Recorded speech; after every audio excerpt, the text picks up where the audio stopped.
نحمده ونصلي ونسلم على حبيبه الكريم الأمين العزيز الرؤوف الرحيم وعلى آله وأصحابه الأفضلين الأكرمين أجمعين، أما بعد فأعوذ بالله من الشيطان الرجيم. بسم الله الرحمن الرحيم.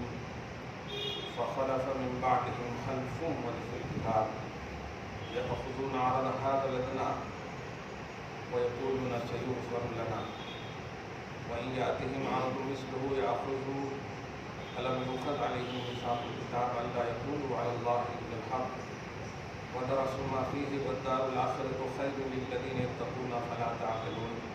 صدق اللہ العظیم. رسول برکت کے لیے درود شریف پڑھ لیجیے. اللہم صل سیدنا و شفیعنا و حبیبنا و مولانا محمد وآلہ و اصحابہ وبارک وسلم صلی اللہ تعالی علیہ وسلم. سورہ اعراف سورہ نمبر 7 کی آیت نمبر 169 کا درس ہونے والا ہے. 168 تک کا درس ہو چکا ہے. دنیا اور آخرت کن لوگوں کے لیے ہے؟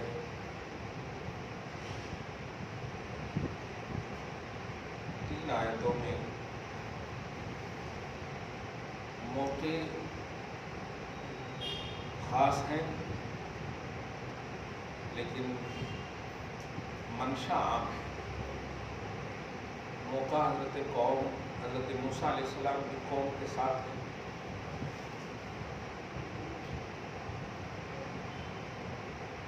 سرکشی اور عناد کی بنیاد پر جنہیں ذلیل رسوا بندر بنا دیا گیا. پھر اس کے بعد کچھ قوم کو اللہ پاک نے صالح اور کچھ قوم کو غیر صالح بنایا.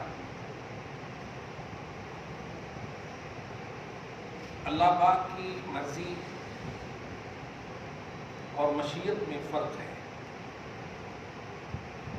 مرضی میں حسن کا عنوان ہوتا ہے، مشیت عام ہے.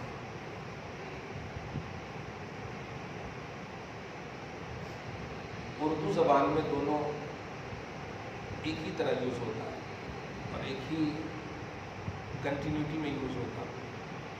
اللہ کی مرضی ہے، اللہ نے چاہا، اللہ کا ارادہ ہے، ایسا نہیں ہے. ایمان مفصل میں بھی والقدر من اللہ والقدر من خیرہ وشرہ من اللہ تعالی. ایمان کی بات جب آتی ہے والقدر خیرہ وشرہ، بڑا ڈینجر جملہ ہے اگر غور کریں. تقدیر چاہے خیر ہو یا شر ہو سب اللہ کی طرف سے. سرپھرا بندہ ہو، شر بھی اللہ کی طرف سے. یہاں مشیت اور تخلیق کا عنوان ہے کہ شر کو بھی اللہ نے خلق فرمایا. شر کو چاہتا نہیں ہے اللہ، شر سے راضی نہیں ہے اللہ. یہ خلق اسی نے کیا ہے، پیدا اسی نے. تو یہ مراد ہے وہاں. تو اللہ کی خالقیت کا یہاں پر ایمان رکھیے کہ خیر ہو یا شر ہو اللہ ہی نے پیدا کیا، لیکن ترجیح کے لیے، چوائس کے لیے اللہ نے خیر کا حکم دیا. یہ پیدا اس نے. ہاں کچھ لوگ بول دیتے ہیں نا یار، ارے یہ سب تو اللہ کی طرف سے ہے، جو بھی ہو رہا اللہ کی طرف سے ہو رہا، اللہ کی مرضی ہے. یہ عورتوں کے جملے سے ہو سکتے ہیں، مردوں کے جملے نہیں ہو سکتے ہیں. یہاں پر ایک لفظ ہے عربی میں خلف اور خلف. جیسے سلف اور سلف، سین پر جزم اور سین پر زبر. خلف بولتے ہیں صحیح جانشین کو اور خلف بولتے ہیں ناکارے جانشین کو، نااہل جانشین. یہ بھی جملہ بول سکتے ہیں. نااہل جانشین کو خلف بولتے ہیں اور سچے پکے صحیح جانشین کو خلف بولتے ہیں. کیا نہیں ہے قرآن میں اسی لیے کہا جاتا ہے، یقیناً سب کچھ ہے۔ یہاں پر آپ دیکھیے جن لوگوں نے یہ کہا وَبَلَوْنَهُم بِالْحَسَنَاتِ وَالسَّيِّئَاتِ لَعَلَّهُمْ يَرْجِعُونَ، اس سے پہلے کہا تھا کہ سیئات کے ذریعے سے بھی اللہ آزماتا ہے۔ اور سیئات کیا ہے؟ دولتوں کے انبار دے دیا اللہ تعالیٰ نے، اب آپ اس میں فضول خرچی کر رہے ہیں۔ دولتوں کے انبار دے دیا اللہ تعالیٰ نے، اب اس میں دیا جس نے اس کو بھول گئے، دیے سو کو لے لیے ہیں آپ۔ یہ ہے سیئات سے آزمانا۔ دنیا کی کوئی حیثیت ہی نہیں اللہ پاک کے نزدیک، یہ تو سب جانتے ہیں، چاہے کسی بھی مکتب فکر سے تعلق رکھے، دنیا کی کوئی حیثیت نہیں۔ یہاں تک کہ بزرگوں کی زبان میں یہ دنیا مردار ہے، اور بغیر ذبح کی ہوئی چیز کو مردار کہتے ہیں۔ مرتا تو ذبح کرنے کے بعد بھی ہے جانور، سمجھ رہے ہیں، لیکن اسے مردار نہیں کہتے۔ جو جانور بغیر ذبح کیے ہوئے مر جائے اسے کہتے ہیں مردار، اور مردار کو کھانے کے لیے کتے ہوتے ہیں یا پھر بد جانور ہوتے ہیں، بس غالب الکلاب۔ تو اب دنیا جیفت، دنیا مردار ہے۔ لفظ دنیا کی بھی تحقیق کریں گے، دیکھیے گا 3 آیتوں میں صرف یہی بات ہے۔ دنیا کی بھی تحقیق کریں گے تو 11ویں لفظ ہے، دال نون واو، اس کا مادہ آتا، یعنی مین الفابیٹس جو ہے جس کو آپ ڈکشنری میں دیکھیں گے تو دال نون واو ایک الگ ہوگا، اسی طرح دال نون یا، دنون اور دنیون 11ویں لفظ ہے۔ دنو معنی ہوتا ہے قریب ہونا، اور دنی معنی ہوتا ہے گھٹیا ہونا، دناعت اسی سے گھٹیا ہونا۔ ایک معنی بڑا اچھا لگ رہا قریب ہونا، لیکن اس میں کتنی خرابی ہے، اب سنیے۔ دنیا کو اگر دونوں سے آپ نکالتے ہیں تو یہ آپ کو قریب کر کے ایسا چھوڑے گی کہ آخرت سے دور کر دے گی۔ دنیا سے اگر قریب کر لیا اس نے آپ کو تو اپنے سے قریب کر کے آخرت سے دور کر دے، اور دنیون سے مانیں گے تو گھٹیا ہے گی۔ نبی علیہ الصلوۃ والسلام ایک راستے مطلب چل رہے تھے، صحابہ کرام، حضرت عمر بن خطاب غالباً ساتھ ہیں، ایک مرے ہوئے مچھر کو آپ نے دیکھ کر کے رشک فرمایا۔ حضرت عمر نے کہا یا رسول اللہ کیا ہے، صلی اللہ علیہ وسلم کہا کیا ہے؟ مچھر مرا۔ جانتے ہو دنیا کی اس مرے ہوئے مچھر کے برابر بھی اللہ کے نزدیک حیثیت نہیں ہے۔ ما یعدلو،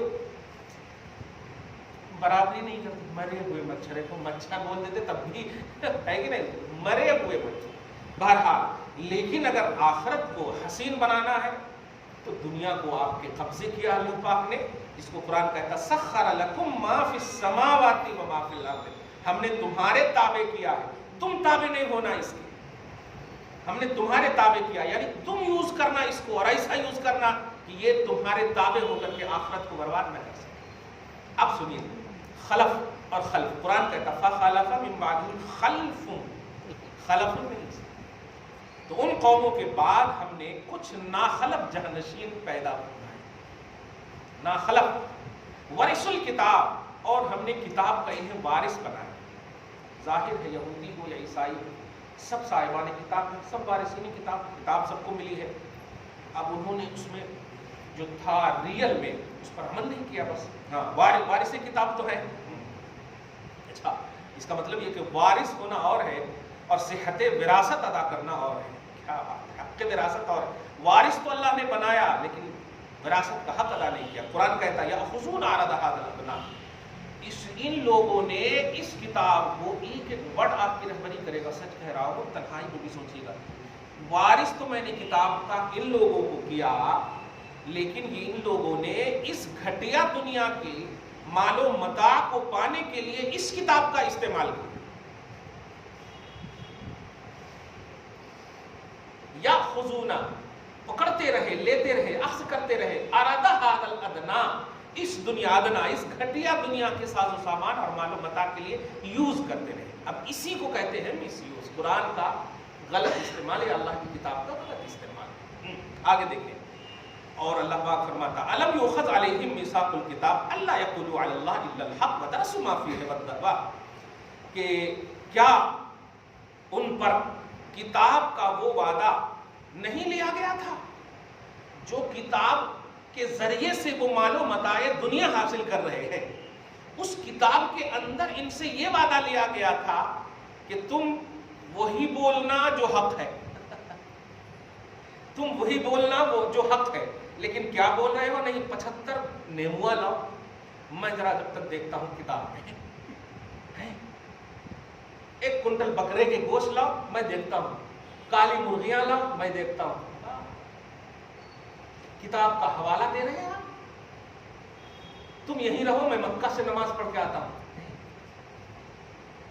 اب آپ سامنے والا بیچارہ وہ آیا ہی ہے. سب سے پہلے تو اب کل بھی مطلب مراد نگر میں ایک مرید کے پاس گیا. وہ بولے گھر والے ایسے کچھ نئی شادی ہوئی ہے، گھر والے بول رہے ہیں جب سے آئس ہیں تو کہا کہ آواز آتا ہے ادھر چاروں بغل سے. میں نے کہا کون؟ تو دلہن بول رہی ہے. باپ کا گھر تھوڑی ہے، آواز تو آئے گی. تو سسرال ہے یہ، تو تھوڑا ایڈجسٹ کرنا پڑتا. کیا کی آواز آتی ہے؟ کیا ہے کیا کی آواز آتی؟ ساس سسر سے بھاگنے کے لیے کیا تمہیں بولنا. میں نے کہا دیکھو تم ڈرائے ان کو. میں کہا اسکرین کی طرح تمہاری حقیقت ظاہر کر دیتا ہوں. میرے کو آتا نہیں منہ سب کاٹنے واسطے. پھینکا میں نے تیر. کہا نہیں ایسا کہیں کچھ تو آواز آتی ہو سکتا بازو والے کرتے ہوں گے. پکڑے گئے نا. یہ جو سائیکولوجی ان لوگوں کی ہے، یہ سب گھر کو تباہ کرنے والی ہے. اور اس کے بعد 2 وظیفہ میں نے کہا کہ دیکھو گھر کے سارے مردوں کو پابند کرو، آپ خود بھی آپ پابند رہو، پاکی صفائی میں آپ بھی پابند رہو. اگر ناپاکی کا ایام ہو تب بھی اوقات صلوات کی قدر کرو. اٹھ کر کے کم سے کم آپ کا جو مخصوص مصلی ہے وہاں پر ظاہری پاکی لے کر کے تسبیح تو پڑھ سکتے ہو، اوراد و وظائف تو آپ کر سکتے ہو. برکت کس وقت آپ کے گھر کو دستک دے پتہ نہیں، اور آپ سوئے رہے. تو جو آپ کی پاسبلٹی میں ہے وہ آپ کرو. خدا کے واسطے توڑو نہیں.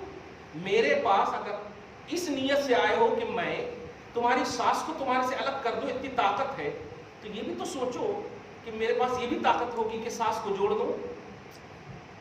تو یہی کیوں نہیں کہہ رہے ہو کہ حضرت ایسا کر دیجئے کہ ہم سے ساس پیار کرنے لگے، ہے کہ نہیں؟ سسر پیار کرنے لگے، سب گھر میں پیار کرنے لگے، سب پیار کا ماحول ہو. کمال ہے. یعنی ون سائیڈڈ طاقت ایک دم سمجھ رہے ہو کہ نہیں، خالی ساس کو توڑنے والی نیموا ہے ہمارے پاس.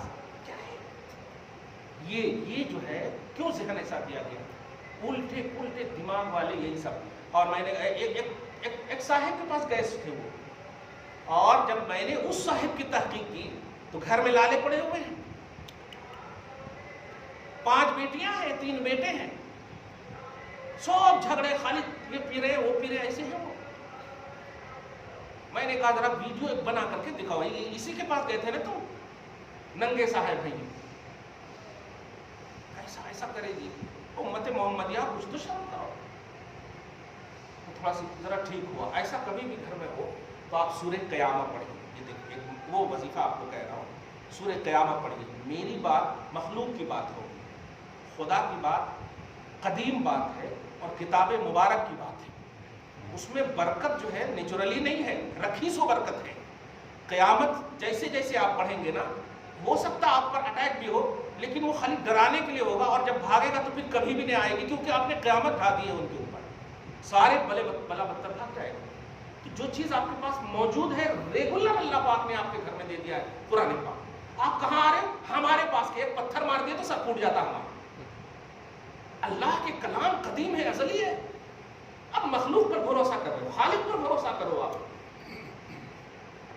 تب جا کر کے آپ کے گھر میں برکت ہوگی. برکت لینا یہ وقتی چیز کی بات، ہمیشہ کی برکت آپ لیں. الحمدللہ. اذان دینے کا اہتمام کیجیے. کبھی بھی سائڈ پر وضو کیجیے، دھیرے دھیرے اذان دیتی جا. بچہ پیدا ہوتا ہے سب سے پہلے اذان کیوں دیتے آپ؟ وہ وہی ہے، جب بے برکتی نہ جائے اس کے کان میں، اس کا آغاز، اس کی رننگ آف لائف جو بنیادی طور پر ہو، وہ کیا ہو؟ اللہ اور رحمان کے نام سے. یہ مقصد ہوتا ہے. اللہ ہم سب کی مدد فرمائے. تو اللہ دیکھیے آگے فرمانا ہے یؤخذ علیہم میثاق الکتاب. جس کتاب کو تم یوز کر رہے ہو، یہاں میں دیکھتا ہوں 7 پنے الٹاتا ہوں، 7ویں لائن میں دیکھتا ہوں تمہارے لائن جو ہے کروس دکھ رہے ہیں تھوڑا، اس میں 1,50,000 روپے لگیں گے. لو کیا کروس دکھ رہے ہیں. اللہ کی پناہ کہ توبہ استغفر اللہ. یہ ایک دم بالکل اندھ بھکتی ہے، اور یہاں دنیا بھی برباد ہوتی ہے، آخرت بھی برباد ہوتی ہے. دیکھو بھیا، اگر جاب چلی گئی ہے تو کس کے واسطے چلی گئی ہے؟ اللہ تعالیٰ نے آپ سے جاب لیا ہے، یہ بندے نے نہیں لیا ہے، کلیئر بات ہے۔ بوڑھے موجود رہے کورونا میں، جوان مر گئے، باتیں کر رہے تھے ہیومینٹی کے لیے یہ کھاؤ وہ کھاؤ ہیں، تو جوان کو زیادہ طاقت ہوتی نا؟ نہیں، موت حیات کا مالک اللہ ہے، ایسے روزگار کا بھی دینے کا مالک اللہ ہی ہے۔ اگر آپ سے جاب چلے گئے ہیں تو آپ اللہ کی بارگاہ میں جھکیے، آپ جھکیے اللہ کی بارگاہ میں آ کر کے۔ آپ کو 100 روپے کی بھی جاب دے گا نا تو لاکھوں کی برکت بھی دے گا اس کے۔ آپ ادھر ادھر کہیں کو تلاش رہے، آپ اللہ تبارک تعالیٰ کی بارگاہ میں جھکیے، آپ اللہ کی مانیے، اللہ آپ کی مانگنا شروع کر دے گا، آپ کی مانگ کو پوری کرنا شروع کر دے گا۔ ادھر ادھر ٹینشن میں، شیطان تو یہی چاہتا ہے کہ آپ ٹینشن میں پوری زندگی کاٹ لو۔ خیر دیکھیے، فرماتا ہے کہ میں نے کہا تھا کتاب کے اندر کہ لا یقولوا علی اللہ الا الحق، اللہ کے واسطے ہمیشہ اللہ کے اوپر وہی بولنا جو حق ہے۔ پھر تیرے کو کچھ بھی تکلیف ہو، میری قدرت کو نہیں دیکھا، تور کو تیرے سر کے اوپر لا کے کھڑا کر دیا اور جاب کو نہیں لا سکتا تیرے پاس، کیا بات۔ تو میں نے کہا تھا حق بولنا، وَدَرَسُوا مَا فِيهِ، اور اسی بات کا درس دینا۔ دیکھیے، اسی بات کا درس دینا جو اس کے اندر ہے، اس کے اندر کو چھپا کر کے اپنی بات کا درس نہیں دینا اور خالی اس کو مہر بنانا نہیں۔ وَدَرَسُوا مَا فِيهِ، جو اس کے اندر مضمون میں نے رکھے حق بات کی، اسی کا درس دینا۔ اور سنو اس کا نتیجہ کیا ہوا، وَالدَّارُ الْآخِرَةُ خَيْرٌ لِلَّذِينَ يَتَّقُونَ۔ اگر تم دنیا میں ایسا پریوگ کرو گے میری کتاب، تو یہ دنیا تمہارے لیے بہتر ہی بہتر ہے، اور یہی بہتر دنیا آخرت کے لیے سرمایہ اور بیس بن جائے۔ وَالدَّارُ الْآخِرَةُ خَيْرٌ، دار آخرت بہتر ہے، لِلَّذِينَ يَتَّقُونَ، ان لوگوں کے لیے جو متقی ہیں۔ اب دیکھیں یہاں پر دو باتیں، متقی ہیں ان کے لیے بہتر ہے، اور اوپر جو کہا گیا ہے اللہ کی کتاب کا صحیح ایکسپلین کرنا، یہ آپ کے حوالے کیا گیا۔ مراد یہ ہے کہ جو اللہ تبارک و تعالیٰ کی شایان شان ہو، جو اللہ سے دور نہ کرے، وہ سب باتیں کرو۔ اگر اس کے اندر بظاہر نہ بھی دکھ رہا ہو لیکن اللہ سے قریب کرنے والی باتیں کر رہے ہو، تو یہ میرے منشا کے مطابق ہے۔ کیونکہ میری بات کی گہرائی تک اس لیے نہیں پہنچ سکتے کہ تمہاری بساط نہیں ہے، تمہاری بساط لمیٹڈ ہے، اور میری بات اور ذات کی گہرائی جو ہے انلمیٹڈ ہے۔ لہٰذا اب میری کتاب کے اندر جو باتیں ہیں وہ صحیح فکر کے ساتھ اس کا ایکسپلین کرو، جو میرے قریب کرے وہی میری مراد ہے۔ اللہ کے کلام کی مراد کل آپ نہیں ظاہر کر سکتے، اسی لیے حدیث پاک میں کہا گیا للکلام ظاہر و باطن، کلام الہی کی دو قسمیں ہیں، ظاہر ہے اور باطن۔ ظاہر ہے اور باطن ہے۔ کچھ ایسی آیتیں ہیں جس کا معنی ظاہر ہو ٹینشن ہو جائے گا، اب کچھ ایسی باتیں جس کا معنی ظاہر نہ ہو پھر بھی ٹینشن ہو جاتا۔ الف لام میم کا ظاہر نہیں ہوتا، ٹینشن ہو جاتا، اور انما انا بشر مثلکم کو ظاہر ہے، یہ ٹینشن ہو جا رہا۔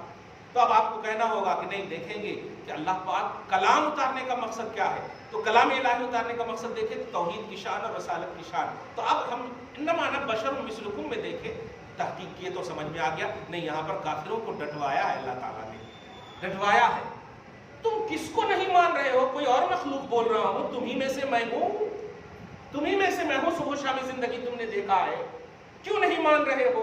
پہلے کیوں مانتے تھے؟ سوال ہے آٹومیٹک۔ تو یہاں پر ڈٹوایا۔ خلاصہ یہ کہ وَدَرَسُوا مَا فِيهِ، جو مضامین کتاب الہیہ ہیں اس کا صحیح امت تک پہنچانا یہ تمہاری رسپانسبلٹی ہے۔ وَالدَّارُ الْآخِرَةُ خَيْرٌ لِلَّذِينَ يَتَّقُونَ فَلَا تَعْقِلُونَ، عقل سے کام لو۔ وَالَّذِينَ يُمَسِّكُونَ فِي الْكِتَابِ، اور جو ایسے متقی ہوتے ہیں ان کے بارے میں کہا جا رہا ہے وہ کتاب کو بڑی مضبوطی سے تھامے رکھتے ہیں، وہ کتاب کو بڑی مضبوطی سے تھامے رکھتے ہیں۔ وَأَقَامُوا الصَّلَاةَ، اور پڑھی سو نماز کو بچانے کی فکر کرتے ہیں۔ نماز تو ابلیس نے بھی پڑھا تھا نا، بچا سکا؟ اسی کا معنی ہے ایتائے صلاۃ اور ہے اور اقامت صلاۃ اور ہے۔ نماز پڑھنا یہ اور ہے اور نماز پڑھی سو کو بچانا یہ اور ہے۔ اقامت صلاۃ، نماز قائم رکھتے ہیں، مراد یہ ہے کہ پڑھی سو نماز کو بچاتے ہیں، کیونکہ متقی جب ہوں گے تو اس کا مطلب نماز ہوگی نا ان کے پاس، بغیر نماز کے تو متقی ہوں گے نہیں، تو پڑھی ہوئی نماز کو وہ بچاتے ہیں۔ بڑی مثال آ گئی کہ ابلیس کے پاس نماز تھی اور مقبول نماز تھی، کیونکہ جنت میں نماز کیسی ہو سکتی ہے؟ مقبول نماز تھی، بچا نہ سکا. نماز بچتی کیسے ہے؟ ریئلٹی سے دور ہٹنا، معیار سے ہٹ جانا. توحید اور رسالت کی جو ریئلٹی ہے اس سے ہٹ گئے تو آپ کے مقبول اعمال کو بھی اللہ تعالیٰ ہباء منصورہ کر دے. جو عمل مقبول نہیں ہے اس کے بارے میں نہیں ہے کہ برباد کر دوں گا، جو مقبول ہے اس کو برباد کیا جاتا ہے.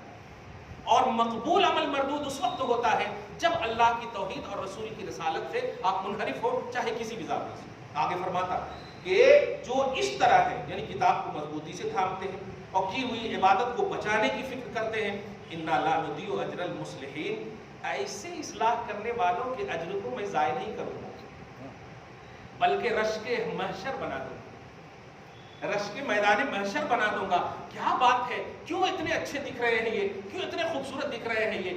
جب حضرت بلال کے گردن اونچے ہوں گے نا تو خود خاندان کے لوگ کہیں گے تم تو وہاں 6 فٹ کے بھی نہیں تھے، آج اتنے کیوں ہو؟ تو پوچھو میرے رب سے. کیا بات ہے، رش کے میدان محشر بن جائیں گے جب آپ بچا کر کے لے جائیں گے اپنی عبادتوں کو. اور عبادت کب بچتی ہے؟ جب توحید اور رسالت کی جو ریئلٹی ہے اس سے آپ نہ ہٹیں. ایک بات یاد رکھیے گا، کسی بھی حقانیت کی تصدیق یہ مین پہلی چیز ہے. تصدیق کے بعد عملی دنیا میں عمل میں گڑبڑ ہو تخفیف عذاب ممکن ہے، تصدیق میں گڑبڑ ہو اگرچہ عمل صحیح ہو تخفیف عذاب کیا دائمی عذاب کے مستحق. تو تصدیق اور اقرار مین چیز ہے. جب بھی حق بولی جائے سب سے پہلے کہیے ہاں بالکل اللہ کہہ رہا تو بالکل صحیح ہے. سمجھ میں آیا؟ دیکھیے میں وہ مثال بہت دیتا ہوں کہ ایک دم پوچھ رہے عرفات کا میدان ہے اور نبی پوچھ رہے ہیں بتاؤ کون سا مہینہ ہے، کون سا دن ہے. اب آپ سب بڑے سے بڑے گیانی آدمی بھی اگر پوچھے تو فتوے لگ جائیں گے. کیا باتیں کر رہی ہیں، دن میں خواب دیکھ رہے ہیں ارے نہیں. لیکن صحابہ کرام کے جملے اللہ ورسولہ اعلم، کیا بات ہے، اللہ اس کا رسول زیادہ جانتا. یعنی جو کہہ دیا ہے بس وہی ہے، اور آگے پیچھے اگر ہم ادھر ادھر کریں تو وہ ہٹ سکتا ہے، ادھر ادھر ہو سکتا ہے، لیکن نہیں، اللہ اس کا رسول زیادہ جانتا. یہ بچنے کے الفاظ ہوتے ہیں. اے اللہ میں نے اعمال تو کر لیے ہیں، پروردگار اب اس کو بچانا، اس کو قبول کرنا اور اس قبولیت کو دوامیت بخشنا، ہمارے لیے آخرت کا ذخیرہ بنانا، یہ تیرا کام ہے مولا. ہمارا جو کام تھا ہم نے کر دیا، اب تو کرنا ہو، اپنی ذمہ داری یہ ہے. تو آگے دیکھ ایک آیت اور دیکھیے کہ ہم جو ہے اصلاح کرنے والے ایسے متقیوں کے اجر کو ضائع نہیں کریں گے. وَإِذْ نَتَقْنَا الْجَبَلَ فَوْقَهُمْ، کیونکہ اس کے بعد والی آیت 172 جو آ رہی ہے وہ الستُ بربکم کی آیت آ رہی ہے، بڑی اہم آیت ہے. وہ اس کو ذرا سی وعدہ جو الستو کا ہے نا وہ میں ایک دم اسکرین کی طرح دکھاؤں گا انشاءاللہ، اس کا اور مطالعہ کروں گا. ابھی ایک آیت اور، وَإِذْ نَتَقْنَا الْجَبَلَ فَوْقَهُمْ، جب ہم نے پہاڑ کو ان کے اوپر ڈال دیا تھا، كَأَنَّهُ ظُلَّةٌ، مگر میرا مقصد تھا سایہ ڈالنا، لیکن انہوں نے ڈر گئے. میرا مقصد تھا سایہ ڈالنا اور اپنی قدرت کی شاہکاریت کو دکھانا. كَأَنَّهُ ظُلَّةٌ، ایک دم سائبان بنا دیا میں نے پہاڑ کو ڈال کر. لیکن وَظَنُّوا أَنَّهُ وَاقِعٌ بِهِمْ، لیکن وہ لوگ گمان یہ کرنے لگے کہ ارے ارے کرنے لگے، یعنی گرتا گرتا. ارے گرتا کیسے، کون ڈال رہا پہلے وہ دیکھ، سوچ کون ڈال رہا. پہاڑ گرتا کیسے، ارے ارے کرنے سے نہیں ہوتا. اگر ذرا فکر کر لے کہ اللہ ڈال رہا تو ایک دم اطمینان سے رہے گا. اللہ ڈال رہا تھا، اگر وہی چاہ رہا ہے، ہم تو ایک پتھر کے برابر ہیں، وہ تو پورے پہاڑ کو ڈالنے پر قادر ہے. ہم کو تو ایک پتھر اگر چاہے تو چور کر سکتا ہے، وہ پورا پہاڑ ڈال دیا. تو اللہ فرماتا ہے وہ تو گمان یہ کر رہے تھے کہ گر جائے گا، لیکن نہیں، میرا مقصد تھا میری قدرت کی شاہکاریت کا علم اور یقین کرو. اسی لیے میں نے کہا خذوا ما آتیناکم بقوۃ، اب تو پکڑو گے طاقت سے، قوت سے، اب تو پکڑو گے جو میں نے دیا ہے، اب تو ہیرا پھیری نہیں کرو گے نا. دیکھ لیے نا میری قدرت، 1 کلو کی بھی کتاب نہیں ہے لیکن میں ملینوں کلو تمہارے سر پر ڈالنے کی طاقت رکھتا ہوں. صرف یہ کہنا چاہتا ہوں کہ جو چھوٹی سی کتاب دی ہے نا میں نے، اس کے اندر جو مضامین ہے بس ریئلٹی کے ساتھ اس کو مانو. باقی کچھ عملی طور پر گڑبڑی ہوگی تو میں غفار ہوں. یہ ہے، میں تصدیق کا غفار نہیں ہوں، میں ذنوب کا غفار ہوں. تو تصدیق کر پھر ذنب ہوگا تو پھر میں ہوں. یہ ہے اصل. ذنب بولے تو گناہ کو کہتے ہیں، انکار کو نہیں بولتے. تصدیق پہلے کر. یہ میں کہہ رہا ہوں خذوا ما آتیناکم بقوۃ، تصدیق کر، اچھے سے پکڑ، وَاذْكُرُوا مَا فِيهِ، اور جو اس کے اندر ہے اس کو ذکر کر، اس کو یاد کر، بس اسی کا ذکر کر، اپنی ایڈیٹنگ اس میں مت کر، لعلکم تتقون، اور امید یہ رکھ کہ میرا بھلا نہیں تیرا بھلا ہوگا۔ اب فلسفہ کبھی بھی دیکھیں گے آپ، ایمان لانے کی بات ہو، نماز کی بات ہو، حج کی بات ہو، زکوٰۃ کی بات ہو، یہ جتنے بھی پلرس آف اسلام ہیں، ان پانچوں کی آپ بات دیکھیں۔ ایمان لانے کے بارے میں بھی کہا تو فرمایا کہ تم کو اللہ پاک نے ہدایت بخشی کے ایمان کی دولت عطا کرنا، ایمان کے بعد یعنی تم کو، تمہارا فائدہ۔ دوسرے میں نماز کی بات آپ دیکھیں تو اللہ پاک فرمایا لعلکم تتقون، نماز اس لیے پڑھو تاکہ تقویٰ تمہارے اندر ہے۔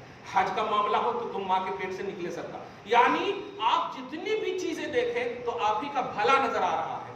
یہ ہے میرا رب العالمین کہ حکم دیتا ہے، بھلا اپنا نہیں ہے، ہم بھی اپنی آل اولاد کو حکم دیتے ہیں، اس میں کچھ نہ کچھ ہمارا بھلا ہوتا ہے کچھ نہ کچھ بھلا ہوتا ہے۔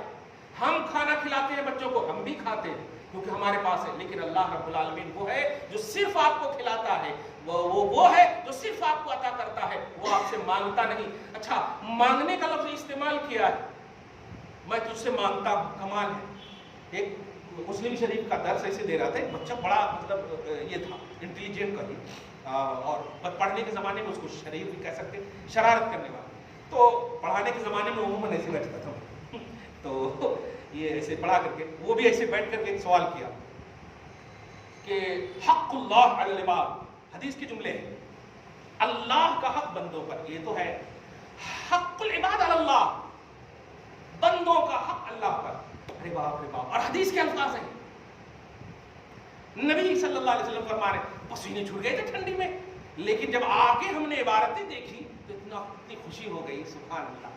اللہ پاک فرماتا ہے میرا حق تجھ پر یہ ہے کہ تو میری عبادت کر اور میرے ساتھ کسی کا شریک نہ بنا، میرے ساتھ کسی کو شریک مت کر، میں جیسا ہوں میری طرح کسی کو مت مان، میری طرح کسی کو مت مان، میں نے کسی کو اگر دیا ہے عزت تو میرے دی ہوئی عزت کی بنیاد پر اس کو مان۔ اور اس کے بعد پھر بندوں کا حق کیا ہے؟ اللہ پاک فرماتا ہے پھر تیرا حق میرے اوپر واجب ہو گیا۔ رے باپ رے باپ، سوچ رہے جملہ، اللہ پر آپ کا حق ہے، لیکن فرماتا ہے اگر تو میرے اس حق کی ادائیگی کرے گا تو تیرا حق مجھ پر یہ واجب ہوگا کہ میں تجھے بخش دوں گا۔ ارے باپ، تو بندوں کا حق رب پر یہ ہے کہ وہ اسے بخش دے، اور اللہ کا بندوں پر حق یہ ہے کہ اس کی عبادت کرے اور اسی کی عبادت کرے اور اس کے ساتھ کسی کو شریک۔ یہ شریک کا معنی یہ نہیں ہے کہ خالی درگاہ جانا، شریک کا معنی یہ ہے کہ ذات و صفات الہ کے برابر من وعن کسی بھی مخلوق کو اس کے لیول میں نہ رکھنا، اس کے لیول میں چے جائے کہ اوپر کی بات، لوگ اعتراض کر دیتے اللہ سے بڑھا رہے، اللہ سے بڑھا رہے، یہ اتنا بڑا شرکیہ جملہ ہے نا بولنا بھی، اللہ سے بڑھانے کی بات تو کر ہی نہیں سکتے آپ، لیول میں بھی رکھنا شرک ہے، بڑھانا تو میں سمجھتا ہوں شرک اکبر ہو جائے، بہت بڑی بات ہو جائے گی، لیکن اللہ پر اگر اپنا حق بتانا چاہتے ہو تو یہ ہے کہ وہ تمہیں بخش دے، لیکن پہلی شرط ہے کہ اس کے ساتھ کسی کو شریک نہ ٹھہراؤ، اور شریک نہ ٹھہرانے کا مطلب آج جو امت کا ہم میں ہی سے کلمہ گو طبقہ یہ ایکسپلین کر رہا کہ درگاہ میں جانا شرک ہے، یہاں جانا شرک ہے، وہ شرک ہے، بیکار کی باتیں نہیں کرنا۔ اللہ جن کو عزت دیتا ہے اس آئینے میں عزت کرنا یہ توحید ہے، اور ولیوں کی بارگاہ میں جانا یہ کیسے شرک ہو سکتا ہے؟ یہ تو وہ توحید ہے جو مصطفیٰ کی سنت ہے، اللہ کے حبیب کی سنت ہے۔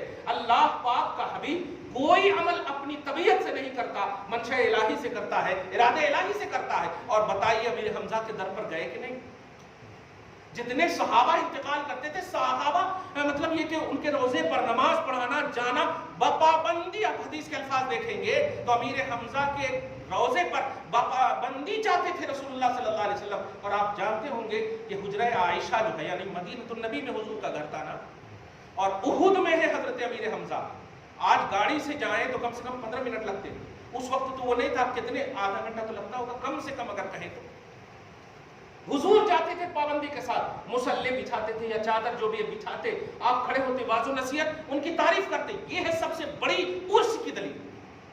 اب اس کو کیسے؟ ہاں وہی بات میری کہ جب غلط جو ہے چاہے عبداللہ کرے یا عبد الرحمن کرے وہ غلط ہے، لیکن ہمیں معیار ڈھونڈنا ہے رسول کے عمل سے، ہمیں بنیاد ڈھونڈنا ہے اللہ اس کے رسول کی بارگاہ میں، خدا کیا کہہ رہا، رسول کیا کہہ رہا۔ اب ہمارے اعمال کو دیکھ کر کے پورا مطلب پورے دیوارے اہل سنت ہی کو منہدم کر دیتے ہیں آپ، ایسا ہرگز نہ کیا جائے. یہ بیس، یہ ہے بنیاد. اس لیے اللہ پر حق ہمارا یہ ہے. الحمدللہ کیا بات ہے، جملہ بولنے میں بڑا زیادہ. حق یہ ہے کہ ہم اس کے ساتھ کسی کو شریک ایسے نہ ٹھہرائیں جیسا وہ ہے. لیس کمثلہ شیء، ایسے نہیں ہے. اسی لیے رسول اللہ صلی اللہ علیہ وسلم نے اپنی تعریف کے باب میں بھی امت کو ایک نصیحت فرمائی کہ میری تعریف میں مبالغہ مت کرنا. یہ مبالغہ کیا ہے؟ مبالغہ سے مراد یہی ہے خدا کو بھول کر مت کرنا. خدا کو بھول کر مت کرنا. اور اگر تعریف کرنا تو کہنا خدا نے کہا ہے، خدا نے کہا ہے، خدا نے کہا ہے. تو یہ تعریف توحید بن گئی. دیکھیے یہ تعظیم رسالت توحید بن گئی ہے. تو مبالغہ نہ کرنے سے مراد یہ ہے.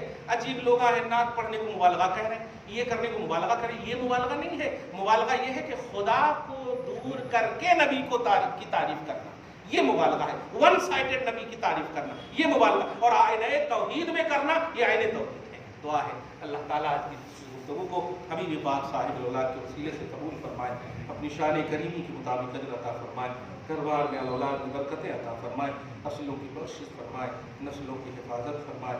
وصلی اللہ تعالی علی خیر خلق محمد وآلہ واصحابہ اجمعین برحمتک یا ارحم